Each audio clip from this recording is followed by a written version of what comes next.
Hello guys, আসসালামু আলাইকুম। আমরা বর্তমানে অনলাইনমুখী হয়ে যাচ্ছি, আর এক্ষেত্রে আমরা কিন্তু হোয়াটসঅ্যাপ ইউজ করে থাকি।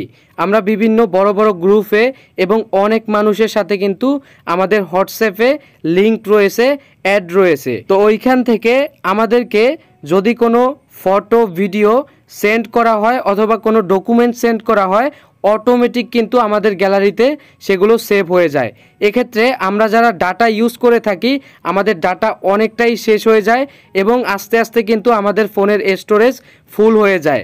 আপনি যদি ডাটা ইউজ করে থাকেন অথবা ওয়াইফাই ইউজ করে থাকেন, তাহলে কিন্তু এই ভিডিও দেখে আপনি কিন্তু এই সমস্যাটি সমাধান করতে পারবেন।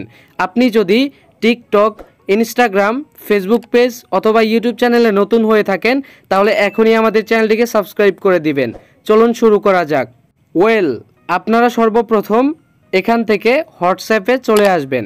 হোয়াটসঅ্যাপে চলে আসার পর উপরে দেখতে পাচ্ছেন 3 ডট রয়েছে, এই 3 ডটে আপনারা ক্লিক করে দিবেন। এরপর সেটিংস অপশনে ক্লিক করে দিবেন। এইখান থেকে সেটিংস অপশনে ক্লিক করে দেওয়ার পর আপনাদের সামনে ঠিক এইরকম একটি ইন্টারফেস চলে আসবে। এইখানে দেখতে পাচ্ছেন স্টোরেজ অ্যান্ড ডাটা নামে একটি অপশন দেখতে পাচ্ছেন। এইখান থেকে স্টোরেজ অ্যান্ড ডাটা এই অপশনে ক্লিক করে দিবেন। এরপর দেখতে পাচ্ছেন হোয়েন ইউজিং মোবাইল ডাটা, এই অপশনটাতে আপনারা ক্লিক করে দিবেন যারা ডাটা ইউজ করে থাকেন। তো এইখান থেকে যদি আপনারা হোয়েন ইউজিং মোবাইল ডাটা এই অপশনে ক্লিক করে দেন, তাহলে দেখতে পারবেন সামনে কিছু অপশন রয়েছে। এইগুলো যদি আপনারা টিকমার্কগুলো উঠিয়ে দেন, যদি আপনি ফটো ডাউনলোড করতে চান তাহলে ফটোটাতে রাখতে পারেন, আর যদি কোনোটা ডাউনলোড করতে না চান তাহলে সবগুলোর টিকমার্ক উঠিয়ে দেবেন। তো আমি এইখান থেকে সবগুলো টিকমার্ক উঠিয়ে নিচ্ছি।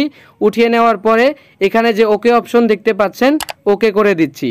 তাহলে এখন যদি আমরা ডাটা ইউজ করি আর কিন্তু আমাদের গ্যালারিতে অটোমেটিক সেভ হবে না। এখানে আরও একটি অপশন দেখতে পাচ্ছেন হোয়েন কানেক্ট অন ওয়াইফাই, এই অপশনটাতে যদি আমরা ক্লিক করে দেই, তাহলে যারা ওয়াইফাই ইউজ করে তাদেরগুলো এখান থেকে অফ করে দিতে পারবো। তো আমি এখান থেকে সবগুলোর টিকমার্ক উঠিয়ে নিচ্ছি। আপনারা যদি চান তাহলে ফটো অথবা ভিডিও আপনি এখান থেকে রাখতে পারেন। আমি সবগুলো উঠিয়ে ওকে করে দিলাম। এখন কিন্তু আমরা ওয়াইফাই এবং ডাটা যদি ইউজ করি, কখনোই কিন্তু আমাদের ফোনে অটোমেটিক ভিডিও বা ফটো কিন্তু সেভ হবে না। তো এইভাবে কিন্তু আপনারা অফ করে দিতে পারেন। এত সুন্দর একটি সেটিং শিখতে পারলেন, আপনি অবশ্যই আপনার ফেসবুক ফ্রেন্ডদের সাথে আপনার টাইমলাইনে শেয়ার করতে পারেন, যাতে তারাও শিখতে পারে। ধন্যবাদ সকলকে।